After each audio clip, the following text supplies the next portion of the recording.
Hello my dears, welcome to our channel. നമ്മൾ ഇന്ന് discuss ചെയ്യുന്നത് ഏറ്റവും പ്രധാനപ്പെട്ട സെക്രട്ടേറിയറ്റ് ഒയ്ക്ക് വന്നിരിക്കുന്ന ചോദ്യങ്ങളാണ് നോക്കുന്നത്. അതായത് കേരള ഇൻസ്റ്റിറ്റ്യൂട്ട് ഓഫ് പാർലമെന്ററി അഫയേഴ്സുമായി ബന്ധപ്പെട്ടിട്ടുള്ള ഒരു ചോദ്യം ലാസ്റ്റ് പരീക്ഷയ്ക്ക് ഉണ്ടായിരുന്നു. ക്വസ്റ്റ്യൻ ഇങ്ങനെയായിരുന്നു: കേരള ഇൻസ്റ്റിറ്റ്യൂട്ട് ഓഫ് പാർലമെന്ററി അഫയേഴ്സുമായി ബന്ധപ്പെട്ട് ശരിയായിട്ടുള്ള പ്രസ്താവന ഏത്?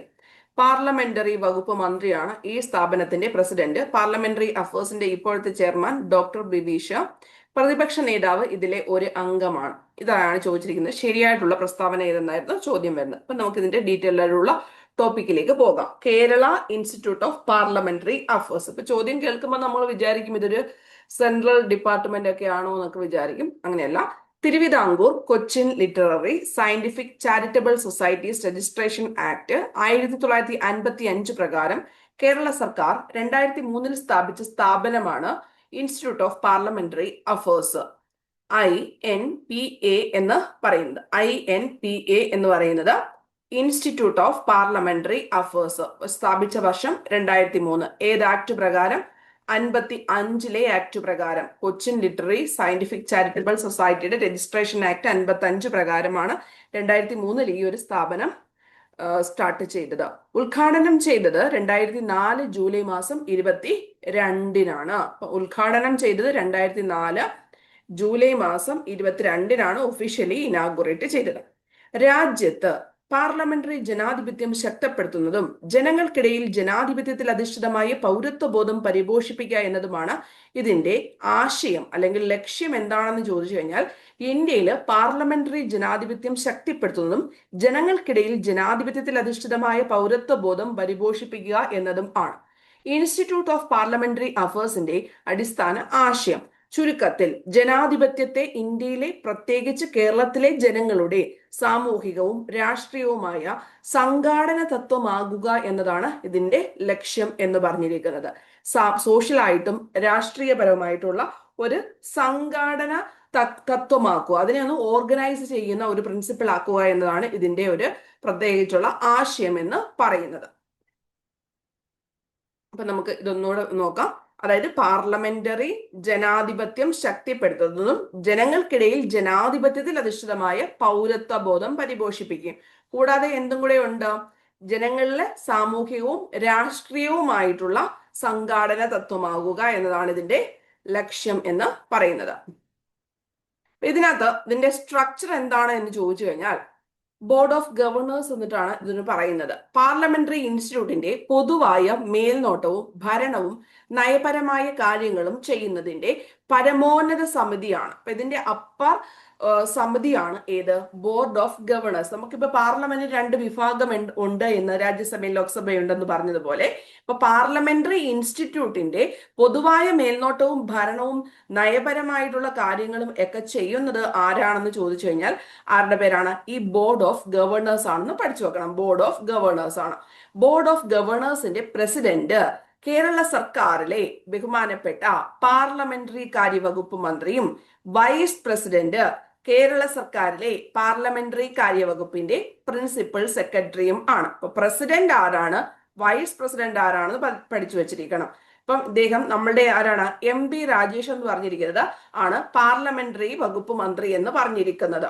ഓക്കെ, പാർലമെന്ററി കാര്യ വകുപ്പ് മന്ത്രി MP രാജേഷ്. കൂടാതെ തദ്ദേശ സ്വയംഭരണവും എക്സൈസും അദ്ദേഹമാണ് കൈകാര്യം ചെയ്യുന്നത്. അപ്പൊ ഇനി വൈസ് പ്രസിഡന്റ് എന്ന് പറയുന്നത് പാർലമെന്ററി കാര്യ വകുപ്പിന്റെ തന്നെ പ്രിൻസിപ്പൽ സെക്രട്ടറി ആണ്. എന്താണ് vice president? Principal secretary of parliamentary അഫയേഴ്സുമായി ബന്ധപ്പെട്ടിട്ടുള്ള ആ ഒരു പ്രിൻസിപ്പൽ സെക്രട്ടറിയാണ് ഇതിന്റെ വൈസ് പ്രസിഡന്റ്. ഒന്നുകൂടെ നമുക്ക് പറയാം, ഇതിന്റെ ഉന്നതമായിട്ടുള്ള ബോഡി എന്ന് പറഞ്ഞിരിക്കുന്നത് ബോർഡ് ഓഫ് ഗവർണേഴ്സ് ആണ്. ഇനിയും ഇതിന്റെ പ്രസിഡന്റ്, ബോർഡ് ഓഫ് ഗവർണേഴ്സിന്റെ പ്രസിഡന്റ് ആണ് ഏത്?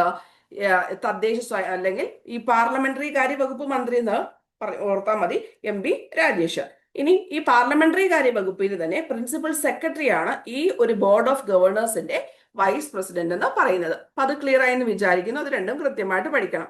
പക്ഷെ നമ്മൾ ചോദ്യത്തിലേക്ക് എത്തിയിട്ടില്ല, അത് നമുക്ക് ഇച്ചിലൂടെ പോവേണ്ടതായിട്ടുണ്ട്. അപ്പൊ ഇത് മനസ്സിലായല്ലോ. ബോർഡ് ഓഫ് ഗവർണേഴ്സ് റിലേറ്റ് ചെയ്ത് പ്രസിഡന്റും വൈസ് പ്രസിഡന്റും പറയുമ്പോൾ പാർലമെന്ററി കാര്യ വകുപ്പിന്റെ മന്ത്രിയും അതുപോലെ തന്നെ പാർലമെന്ററി കാര്യ വകുപ്പിന്റെ പ്രിൻസിപ്പൽ സെക്രട്ടറിയുമാണ് റെസ്പെക്റ്റീവ്ലി പറയേണ്ടത്. ക്ലിയർ? ഇനി നമുക്ക് അടുത്തായിട്ട് പറയുന്നത് ഇതിനകത്തുള്ള അംഗം എന്ന് പറഞ്ഞത് പ്രതിപക്ഷ നേതാവ് എന്നൊരു ചോദ്യം വന്ന സ്ഥിതിക്ക് എന്തുകൂടെ നമ്മൾ പഠിച്ചു വെച്ചിരിക്കേണ്ടതാണ്. ഇതിനകത്തുള്ള അംഗങ്ങൾ ഏതൊക്കെ വകുപ്പുകൾ കൈകാര്യം ചെയ്യുന്നു, അല്ലെങ്കിൽ ഏത് വകുപ്പിന്റെ സെക്രട്ടറി ആണ് അല്ലെങ്കിൽ പ്രിൻസിപ്പൽ സെക്രട്ടറി ആണെന്ന് നമുക്ക് നോക്കി വെച്ചേക്കണം. അതായത് ആസൂത്രണ സാമ്പത്തിക കാര്യവകുപ്പ് ഒരു അംഗം ആരായിരിക്കും?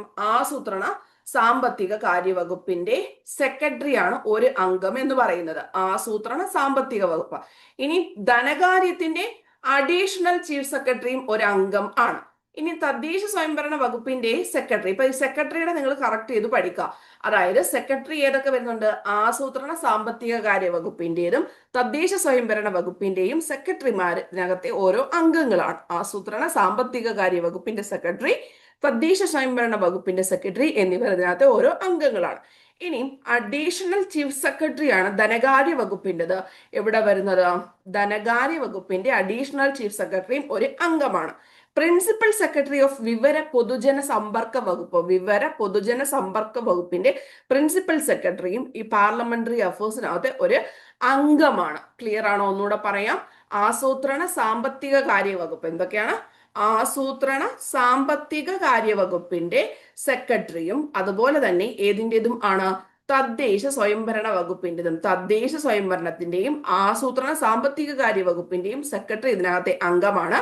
ഇനി അഡീഷണൽ ചീഫ് സെക്രട്ടറി ഓഫ് ധനകാര്യ വകുപ്പ്, അഡീഷണൽ ചീഫ് സെക്രട്ടറി ഓഫ് ധനകാര്യ വകുപ്പ് വിവര പൊതുജന സമ്പർക്ക വകുപ്പിന്റെ പ്രിൻസിപ്പൽ സെക്രട്ടറിയും അംഗങ്ങളാണ് എന്ന കാര്യം മസ്റ്റ് ആയിട്ടും പഠിച്ചു വെച്ചിരിക്കേണ്ടതാണ്. ഇനി നമുക്ക് അടുത്തായിട്ട് നോക്കുന്നത് എന്താണെന്ന് ചോദിച്ചു കഴിഞ്ഞാൽ കേരള യൂണിവേഴ്സിറ്റിയുടെ വൈസ് ചാൻസലർ അതാണ്. കേരള യൂണിവേഴ്സിറ്റിയുടെ വൈസ് ചാൻസലർ ഇതിലെ ഒരു അംഗമാണ്. പിന്നെ IMGയുടെ ഡയറക്ടർ വരുന്നുണ്ട്. പിന്നെ director general of parliamentary institute, parliamentary ഇൻസ്റ്റിറ്റ്യൂട്ടിന്റെ ഡയറക്ടർ ജനറൽ വരുന്നുണ്ട്. പിന്നെ ഒരു MLA വരുന്നുണ്ട്, Shri M Vijin MLA and Shri SR Sakthidharan ശക്തിഗീതം എന്നൊക്കെ പറഞ്ഞ് കൊടുത്തിട്ടുണ്ട്. ഇപ്പൊ നമ്മൾ അത്യാവശ്യം കേരള യൂണിവേഴ്സിറ്റിയുടെ കാര്യം കൃത്യമായിട്ട് പഠിച്ചു നോക്കുക. IMGയുടെ ഡയറക്ടർ എന്ന് പഠിച്ചു വെച്ചേക്കുക. പാർലമെന്ററി കാര്യ ഇൻസ്റ്റിറ്റ്യൂട്ടിന്റെ ഡയറക്ടർ ജനറൽ, ഈ 3 കാര്യം നിങ്ങൾ മസ്റ്റ് ആയിട്ട് പഠിച്ചു നോക്കുക. ഞാൻ മാർക്ക് ചെയ്യാം. അതായത് vice chancellor of Kerala university, ഏത് യൂണിവേഴ്സിറ്റിയുടെ ആണ്? കേരള യൂണിവേഴ്സിറ്റിയുടെ വൈസ് ചാൻസലർ ഇതിനകത്തെ ഒരു അംഗമാണ്. അപ്പൊ അത് ക്ലിയർ ആയല്ലോ. ഇനി IMGയുടെ ഡയറക്ടർ എന്ന് പറഞ്ഞതും ഇതിനകത്തെ ഒരാൾ തന്നെയാണ്. ഇനി പാർലമെന്ററി കാര്യ ഇൻസ്റ്റിറ്റ്യൂട്ടിന്റെ ഡയറക്ടർ ജനറലും അംഗമാണ്. അപ്പൊ ഇത് രണ്ടും നമ്മൾ ഇടയ്ക്കിടയ്ക്ക് മാറുന്നതാണ്. അപ്പൊ നമ്മൾ ഇത്രയും കാര്യം ഒന്ന് പഠിച്ചു വെച്ചിരിക്കണം. ക്ലിയർ? കേരള യൂണിവേഴ്സിറ്റിയുടെ വൈസ് ചാൻസലർ, IMGയുടെ ഡയറക്ടർ, പാർലമെന്ററി കാര്യ ഇൻസ്റ്റിറ്റ്യൂട്ടിന്റെ ഡയറക്ടർ ജനറലും അംഗമാണ്. അപ്പൊ ഇപ്പുറത്തെ പേജിലുള്ള ആ ഒരു സെക്രട്ടറിയും അഡീഷണൽ ചീഫ് സെക്രട്ടറിയും പ്രിൻസിപ്പൽ സെക്രട്ടറിയും ഒക്കെ നിങ്ങൾ പഠിക്കുകയും വേണം. ഓക്കെ, ക്ലിയർ ആയെന്ന് വിചാരിക്കുന്നു. അപ്പൊ ഇത്രയും നമ്മൾ പറഞ്ഞത് എന്തുവാണ്? ബോർഡ് ഓഫ് ഗവർണേഴ്സ് ആണ് നമ്മൾ പറഞ്ഞത് എന്ന കാര്യം ഓർത്ത് വെച്ചേക്കുക. ഇനി അടുത്തതായിട്ട് നമുക്ക് പറയുന്നത് എക്സിക്യൂട്ടീവ് കൗൺസിൽ ആരൊക്കെയുണ്ട് എന്നാണ് പറഞ്ഞിരിക്കുന്നത്. എന്താണ് എക്സിക്യൂട്ടീവ് കൗൺസിൽ? ഓക്കെ, ഒന്നുകൂടെ നമുക്ക് പറയാം.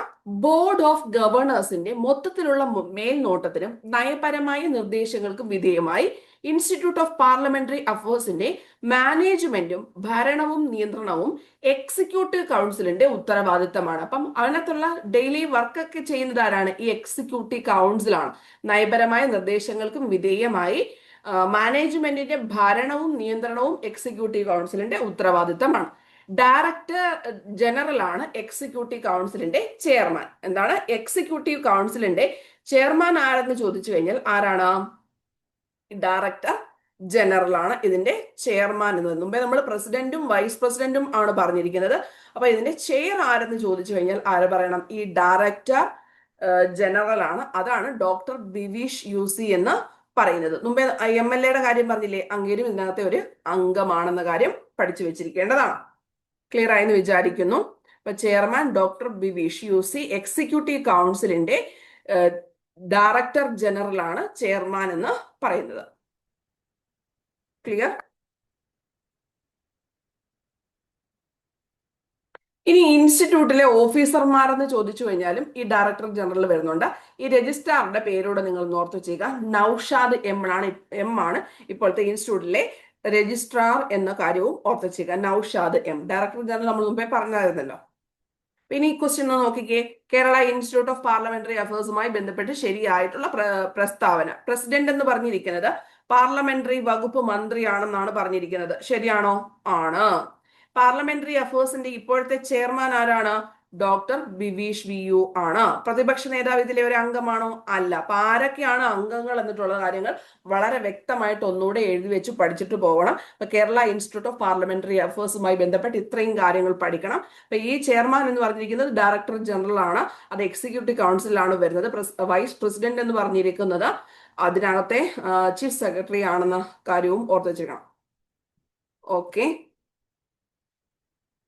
Chief secretary, principal secretary of parliamentary കാര്യവകുപ്പ്. ഇനി ഏതൊക്കെ സെക്രട്ടറി ഉണ്ട് എന്നിട്ടുള്ള കാര്യവും കൃത്യമായിട്ട് തന്നെ പഠിച്ചു വെച്ചിരിക്കേണ്ടതാണ്. ഇനി നമുക്ക് ഇതുപോലെയുള്ള കറണ്ട് അഫയേഴ്സ് നമ്മുടെ ടെലഗ്രാം ചാനൽസ് വഴിയിട്ട് കൊടുക്കുന്നുണ്ട്. ജി ബിജൂസ് അക്കാദമി എന്ന് പറഞ്ഞിരിക്കുന്ന ടെലഗ്രാം ചാനൽ ടെലഗ്രാമിൽ നിങ്ങൾ സെർച്ച് ചെയ്ത് നോക്കിയാൽ മതി. അപ്പൊ നമുക്ക് ഓരോ കറണ്ട് അഫയേഴ്സ് റിലേറ്റ് ചെയ്തുള്ള കണക്റ്റഡ് പോയിന്റ്സ് കൂടെ അതിനകത്ത് കൊടുക്കുന്നുണ്ട്. കാര്യം ഇപ്പൊ എല്ലാം മിക്കവാറും ഉള്ളതെല്ലാം സ്റ്റേറ്റ്മെന്റ് രീതിയിലായിരിക്കും ചോദിക്കുന്നത്, അല്ലെങ്കിൽ പലതും നമുക്ക് കിട്ടാത്തത് ആയിരിക്കും വരുന്നത്. അപ്പൊ അങ്ങനെയൊക്കെയുള്ള കാര്യങ്ങളാകുമ്പോൾ നിങ്ങൾ നന്നായിട്ടൊന്ന് വായിച്ചു വിട്ടു കഴിഞ്ഞാൽ ഈസി ആയിട്ട് എന്ത് ചെയ്യാൻ പറ്റുന്നതാണ്? മാർക്ക് സ്കോർ ചെയ്യാൻ പറ്റുന്നതാണ്. നമ്മുടെ ടെലഗ്രാം ചാനൽ സബ്സ്ക്രൈബ് ചെയ്യുക, ജോയിൻ ചെയ്യുക. അതുപോലെ തന്നെ നമ്മുടെ യൂട്യൂബ് ചാനൽ നിങ്ങൾ സബ്സ്ക്രൈബ് ചെയ്യാതാണ് കാണുന്നതെങ്കിൽ തീർച്ചയായിട്ടും നിങ്ങൾക്ക് സബ്സ്ക്രൈബ് ചെയ്യുക. ഇനി നമ്മൾ അടുത്തായിട്ട് കമ്മിറ്റി ഉണ്ടല്ലോ പുതുതായിട്ട്, മൂന്നാമത്തെ മോദി സർക്കാരിന്റെ, അതിന്റെ വീഡിയോസ് ഉടനെ തന്നെ അപ്ലോഡ് ചെയ്യുന്നതാണ്. ഇതൊക്കെയാണ് ഇപ്പോഴത്തെ ട്രെൻഡിങ് ആയിട്ടുള്ള ടോപ്പിക്സ് എന്ന് പറഞ്ഞിരിക്കുന്നത്. നിങ്ങൾക്ക് നമ്മുടെ 100 days study plans 10th levels, അതായത് വരുന്ന അസിസ്റ്റന്റ് സെയിൽസ്മാനുമായി ബന്ധപ്പെട്ടിട്ടുള്ള സ്റ്റഡി പ്ലാൻസ് നമ്മൾക്ക് അവൈലബിൾ ആണ്. അപ്പൊ താല്പര്യമുള്ളവർക്ക് ജോയിൻ ചെയ്യാം. മാത്സ് വെച്ച് ബാക്കിയുള്ള ടോപ്പിക്സിന്റെയും PDF-ഉം വീഡിയോസും അവൈലബിൾ ആണ്. അപ്പം നിങ്ങൾക്ക് താല്പര്യമുണ്ടെങ്കിൽ ഈ വാട്സ്ആപ്പ് നമ്പറിൽ മെസ്സേജ് ചെയ്താൽ മതി, 8078962109. അപ്പൊ എല്ലാവർക്കും all the very best. Thank you and love you all.